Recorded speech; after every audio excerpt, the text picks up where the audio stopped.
News చూస్తున్నాం. నెల్లూరు జిల్లా కావలి railway station సమీపంలో తెల్లవారుజామున గూడ్స్ రైలు పట్టాలు తప్పింది.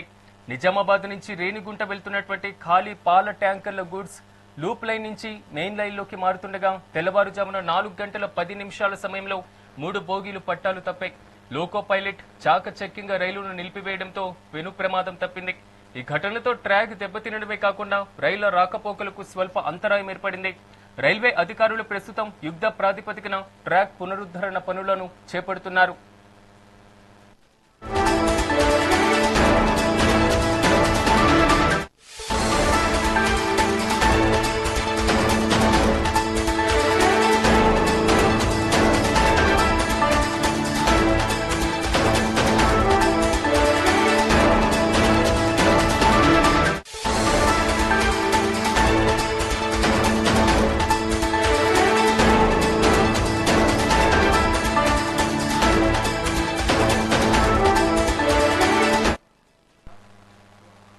బ్రేకింగ్ న్యూస్ చూస్తున్నాం. నెల్లూరు జిల్లా కావలి రైల్వే స్టేషన్ సమీపంలో తెల్లవారుజామున గూడ్స్ రైలు పట్టాలు తప్పింది. ఇదే అంశానికి సంబంధించి మరింత సమాచారం మా ప్రతినిధి శ్రీనివాసరెడ్డి అందిస్తారు.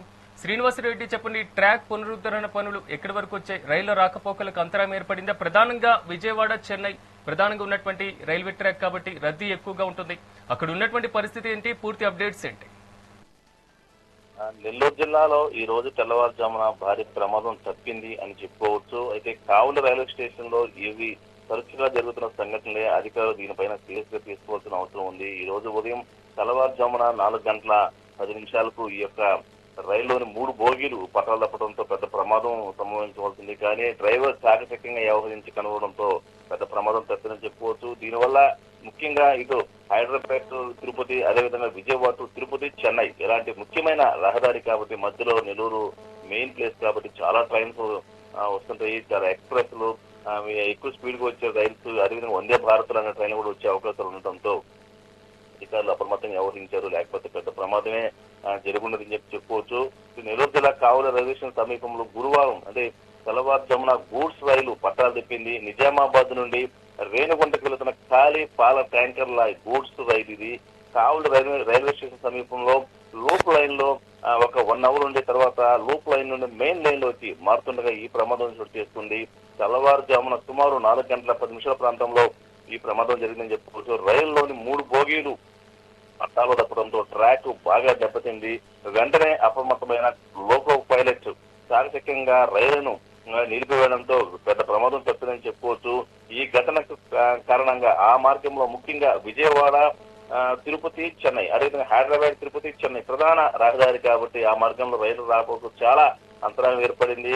గంటల తరబడి అంతరాయం ఏర్పడినట్టు తెలుస్తా ఉంది.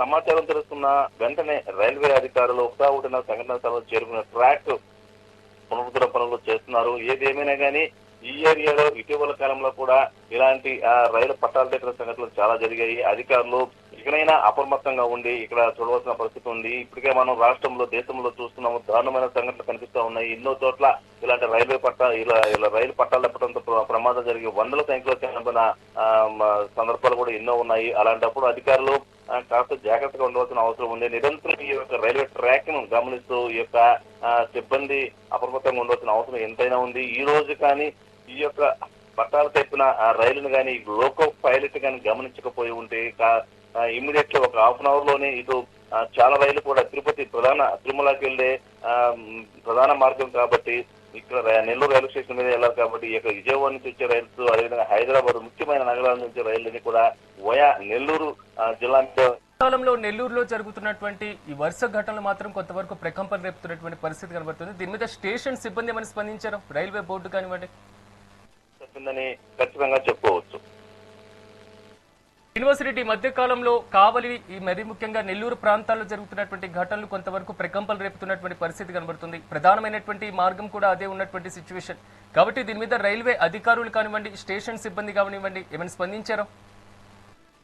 రైల్వే అధికారులు అయితే వెంటనే స్పందించారని చెప్పుకోవచ్చు. వెంటనే స్పందించడం వల్లే ఇక్కడ వెంటనే లేబర్ ఇక 10వ సంఖ్యలోకి వచ్చి వర్క్ చేస్తున్నారు. మీరు చెప్పినట్టు ఇటు విజయవాడ నుండి తిరుపతి, చెన్నై, అదేవిధంగా హైదరాబాద్ నుండి తిరుపతి, చెన్నై ఇంటి ప్రధాన మార్గం ఇది. గూడూరు జంక్షన్ అంటే మెయిన్ ఎక్స్ప్రెస్ రైళ్లు, తర్వాత స్పీడ్ రైల్స్, అదేవిధంగా వందే భారత్ రైలు కూడా ఇదే మార్గంలో ప్రయాణిస్తుంటాయి. తిరుమల తిరుపతి దేవస్థానానికి వెళ్లే వాళ్ళందరూ కూడా ఇటు విజయవాడ నుంచి బయలుదేరిన గుంటూరు నుంచి బయలుదేరినా, హైదరాబాద్ నుంచి బయలుదేరినా, తెలంగాణ నుంచి ఎక్కడి నుంచి బయలుదేరినా కానీ ఖచ్చితంగా ఈ మార్గం నుండే తిరుమలకి వెళ్ళాలి. అదేవిధంగా చెన్నై, ప్రధానమైన చెన్నై, ఎక్కువ హాస్పిటల్స్ కి పేరు పొందిన చెన్నైకి వెళ్ళాలని ఇదే మార్గం నుండి వెళ్ళాలి. ఇలాంటి మార్గంలో ఇలాంటి ప్రమాదాలు తరచుగా జరుగుతున్నమాట వాస్తవమే. దీనిపైన అధికారులు కూడా సీరియస్ గా తీసుకోవాల్సిన అవసరం ఉంది. అయితే ఈ సంఘటన జరిగిన తర్వాతే అధికారులు స్పందిస్తున్నారు తప్ప ముందుగా స్పందించి ఇలాంటి ఏమన్నా ఎక్కడన్నా ప్రాబ్లమ్స్ ఉన్నాయా, రైల్వే పట్టాలు ఏమైనా డ్యామేజ్ ఉన్నాయా, లేకపోతే ఇంకేదైనా ప్రాబ్లం ఉందా అని గమనిస్తే బాగుండు.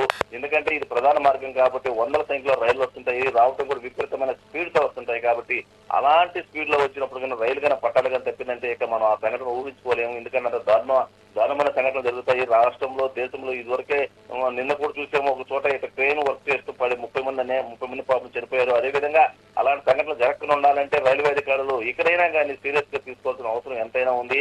ప్రతి నిత్యం ఈ యొక్క రైల్వే పట్టాలను గమనిస్తూ ఏమైనా పట్టాలు ఇరిగిపోయినాయా, అదుపు తప్పాయా, లేకపోతే ఇంకేదైనా లైన్స్ ప్రాబ్లం ఉన్నాయా అనేది గమనించవలసిన అవసరం ఎంతైనా చెప్పవచ్చు. దీనిపైన ప్రజలు కూడా ఆగ్రహం వ్యక్తం చేస్తా ఉన్నారు. ఏదైనా ప్రమాదం జరిగిన తర్వాత అధికారులు స్పందించేది ఏమిటి, ముందుగానే స్పందించి ప్రతినిత్యం ఇక్కడ ఇవన్నీ పర్యవేక్షణ ఉండాలి కదా. లక్షల వేలలో కేంద్ర ప్రభుత్వం నిధులు వస్తున్నప్పటికీ ఆ నిధులను ఏమవుతున్నాయని చెప్పి కూడా ఇక్కడ కావులు రైల్వే స్టేషన్ దగ్గర ఉన్న ప్రజలైతే ఆగ్రహం వ్యక్తం చేస్తున్నారు. ఏదేమైనా ఈ రోజు కానీ అధికారులు లోకో పైలట్ కానీ ఏ మాత్రం అజాగ్రత్తగా ఉంటే భారీ మూల్యం తెలుసుకోవాల్సిన అవసరం ఉండేది. Right Srinivas Reddy, thank you.